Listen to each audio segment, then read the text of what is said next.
I'll ask increasingly long questions then to give you a chance to get answers. Thank you so much. So I'll go sort of European on this. Ethos behind it.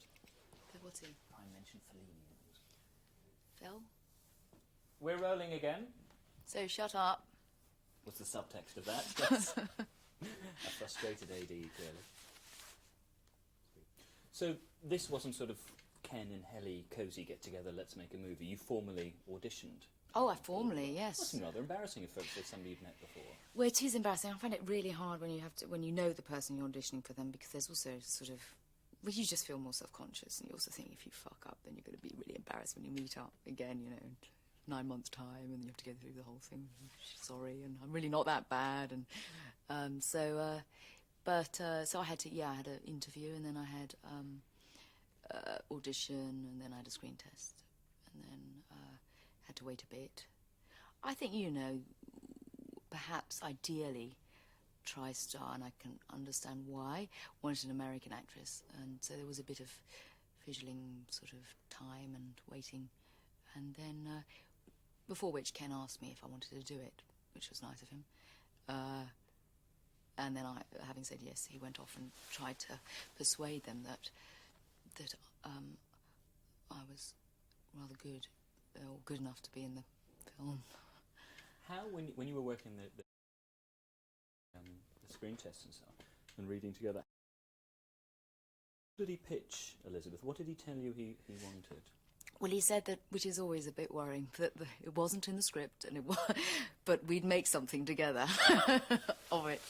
So it was up to me, and I could create something out of it, and he wanted to hear my sort of my side of my opinion and what I had, any ideas that I had about her.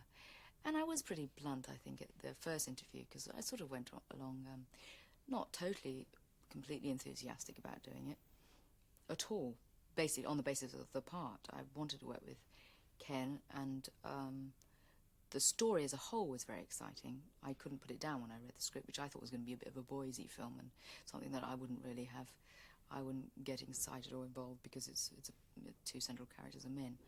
And as for the girl, I thought, well, she's on the sideline, she doesn't really get involved in the plot. And so that was rather passive until the end, which is a quite great coup of this version. It's totally different totally new from other versions. But apart from that, yeah, she was a bit of an archetypal sort of girly on the side, saying, oh, don't go to work, you know, and today, please, and sort of feeling left out. So, but he was very encouraging and supportive of making her basically at every opportunity to challenge that response, or the sort of archetypal behaviour of what was on the page, which was perhaps being left out. So we injected her with being a lot more stronger. There's strong and independent and passionate and a woman of her own conviction and brave, and she's quite heroic in a funny way. I think she's more heroic and brave than Victor is. She's got, put it this way, if she were in Victor's position, she would have, the creature probably wouldn't have turned to be a nasty creature. But anyway, she shows a lot more sort of moral integrity, I think, than Victor, and certainly more emotionally mature. Where do the changes, though, come from? Are we talking sort of physically in rehearsals, re-scripting lines, or are you talking about sort of standing and looking stronger on the sidelines? No, how does that work? You can never really change a part. It has to be there in the script, more or less. Not unless you've got a very close relationship with the director, because a lot of it's how you're shot and how you're, if you have a say in actually how a scene is played or shot. But no, you take it, you get if the part's offered to you, you're lucky enough, then you take it on faith, and then you trust the director enough that all those things that he said are going to come true, which did. And in the rehearsal process, I sat down with a writer, and so with Ken, and we worked through problem areas. There's one point, to be specific, in the script. Can I say this? That Victor, having betrayed her trust twice, then comes back and begs her forgiveness and asks her to marry, and she said in the original script, fine, okay, let's get married then. Okay, I love you, that's okay. And skipped off into and I said, calm off it, this is ridiculous. It's twice now that you've sort of come begging back for forgiveness, and this time I don't think, you know, she should capitulate, and so I don't, you know, have a stormy argument, tell him to put his socks off and basically leave him. And then he comes and breaks down, and through that then I realise that there is something that he's not telling me, but it's only because he's not telling me because he loves me rather than any other reason, that I and it's very boring, but I but I asked him to marry me. But that's a big move, and that's something that in fact I think people felt, tri-style people back in LA at the moment feel a bit sort of wondrous about, or sort of feel, well, that's just a bit eccentric. But it's great behaviour, and it's utterly unexpected, and sort of typifies what this Elizabeth is meant to be like, as opposed to sort of your usual gambling sort of female love interest.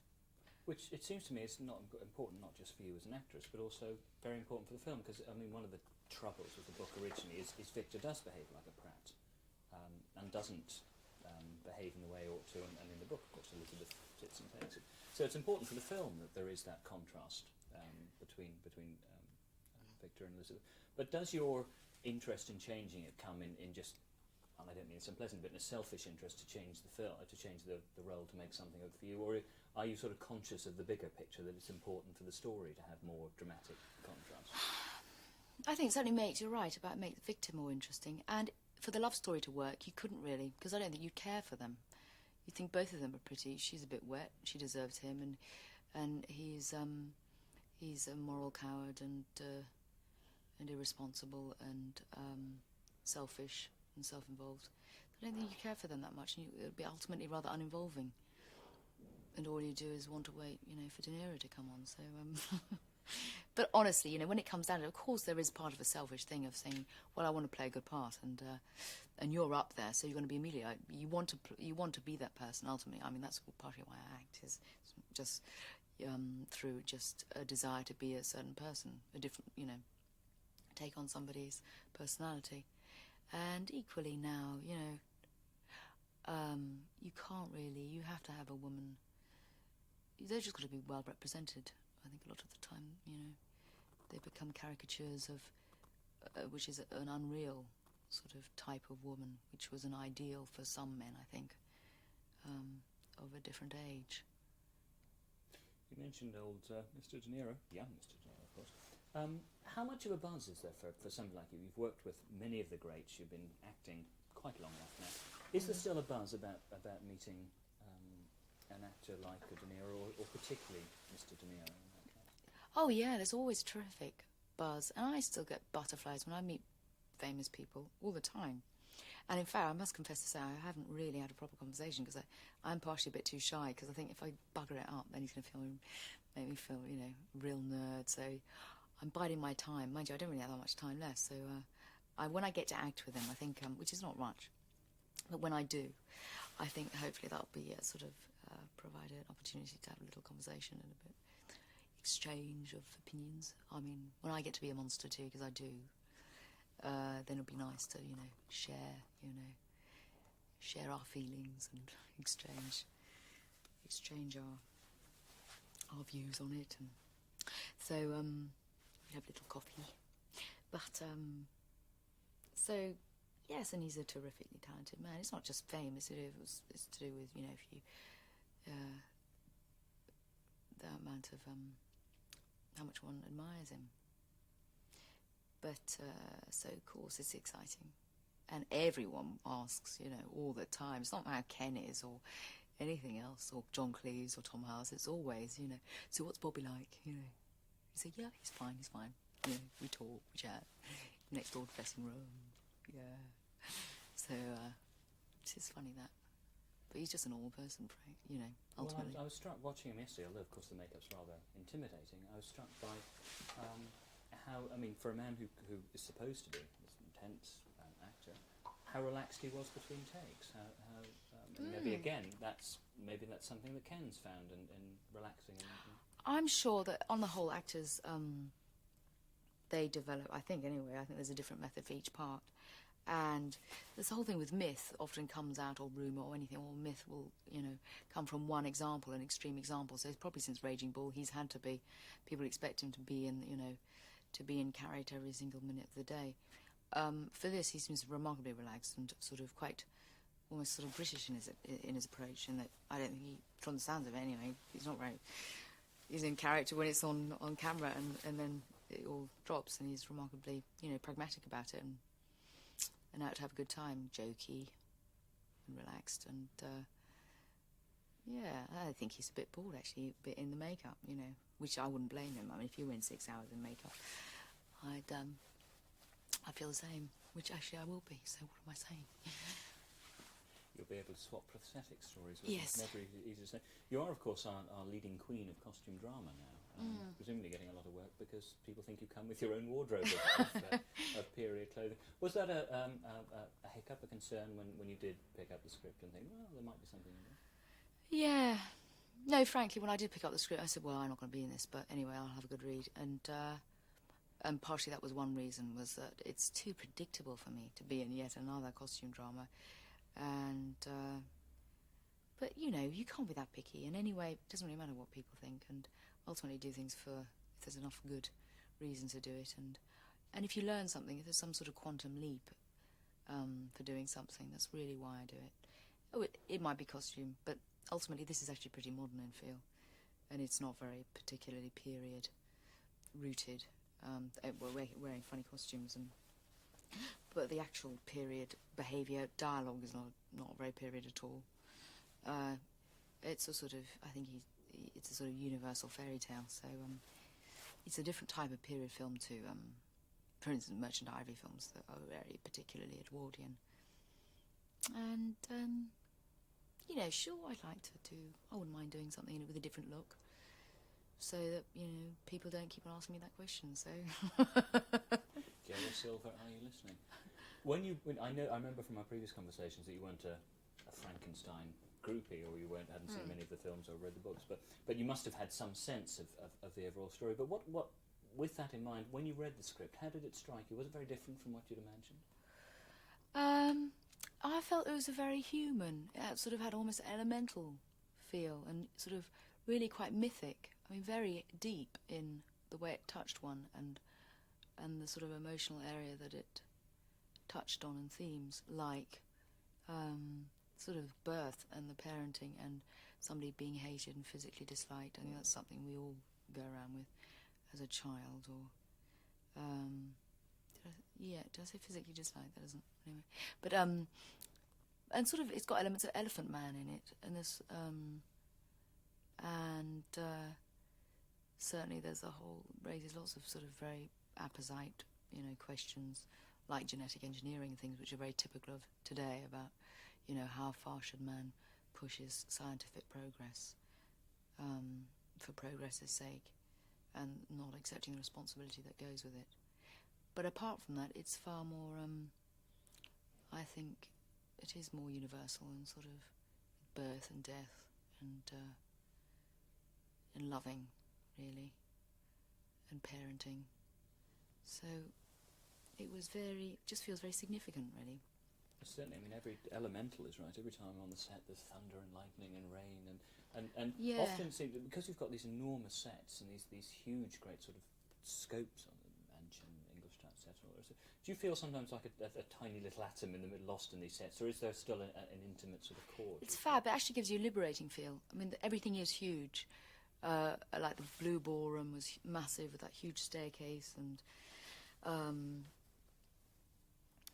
all the various sets, and they give you a sense of space and freedom, and that's also equally sort of a non-periody feel. But you need that openness too. I think there'll be a lot that'll sort of surprise, different reaction that'll surprise one's expectations. I think it'll operate, hopefully, if it all works, which I'm sure it will, operate on all multi-levels of not just a sort of horror movie or gothic horror movie as such. And there'll be some great high moments. I think everything is played to the hilt. I think that's what Ken kept on saying, and I think sort of stamps a lot of his films, like Much Ado. It's got a great epic, sort of romantic sweep, an emotional fullness, full-bloodedness, which I think is pretty un-English and sort of, I think people like underplaying things and people get Oscars for being immensely subtle. But this is sort of very, I don't mean that with bitterness either, but this is very different in style, and it needs it, because it is a totally unbelievable story. And it is the biggest challenge is to make, something this is unbelievable, believable, which is, a man makes a man. And what about yourself? Are you tempted to follow in Kenneth Branagh's footsteps now? I mean, is the actual process of direction and production something that interests you, or have you been frightened off it for life now? No, I haven't been frightened off. It's fascinating. You always think, oh, I'd like to direct. I mean, that's partly because an actor feels they should say that, because acting isn't really grown up. I think, but yes, of course one is interested, but I wouldn't mind waiting a bit. I have 15 or 20 years when I know a bit. But it's, what would be great is to co-direct something, so you share the responsibility, and you don't have to come up with, if you don't know, you can say you don't know. And, but it's sort of, it's definitely Ken's film and everything, but what he's been great at is sharing a sort of creativity, or, he's very free and open. That comes from a great deal of confidence. So, you can make suggestions, and not be told to, fuck off. So you're less, you're involved a lot more in the filming process, and you'll feel less of just an actor or a bit of furniture, which sometimes you can do, and therefore you've got a lot more control of your performance. Who knows, maybe a co-director's credit on Frankenstein 2, Elizabeth Strikes Back. Elizabeth Stein. If only. Helena, that's lovely. Thank you very much. Thank you very much.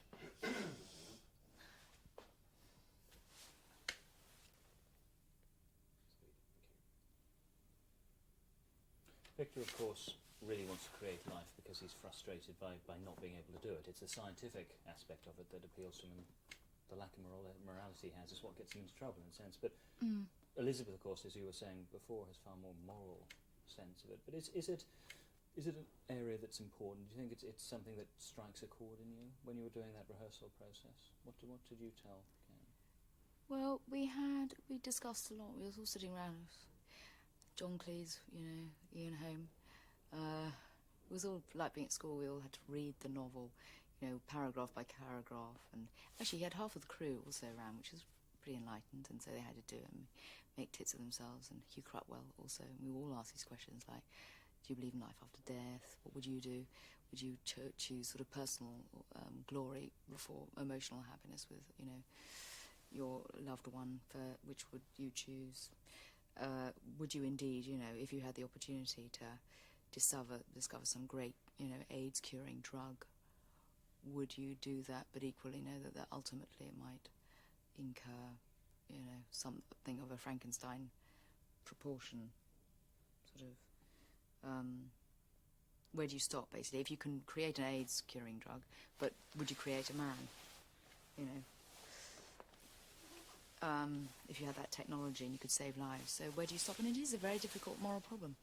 I sort of sometimes sit there and I say, oh, well, fuck it, it doesn't matter really what one thinks, but of course, but then it doesn't make for a very interesting discussion.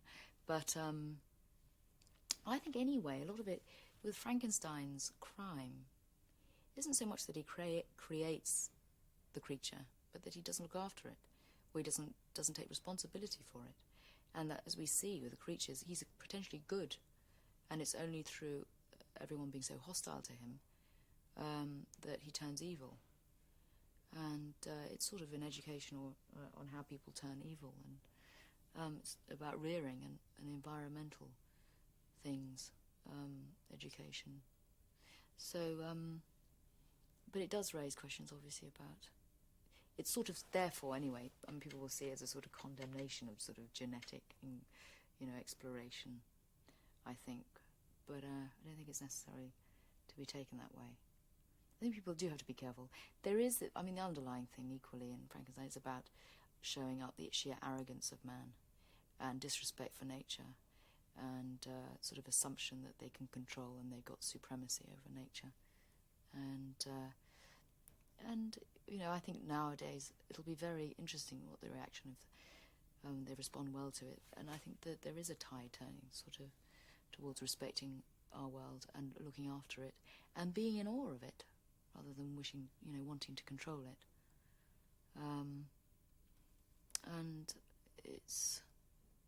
And that I do believe in, you know. And Victor is, you know, the ultimate sort of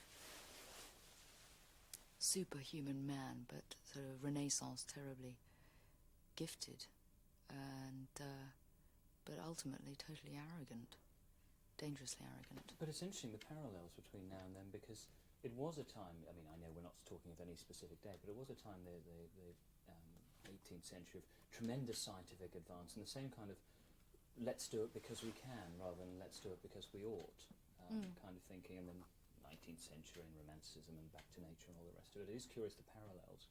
But is that something that in talking to Ken that you've said, oh well, there are parallels, but they're not really relevant, or is that something, do you think, that Ken is keen to tease out as a subtext? Are you talking about the period, or the period? Both the period and the whole the whole concept of Frankenstein creating a creature, if he's consciously looking over his shoulder at what people are doing today.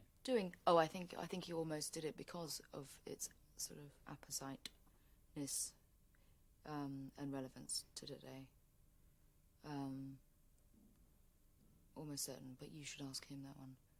And indeed we shall. Yes, oh good.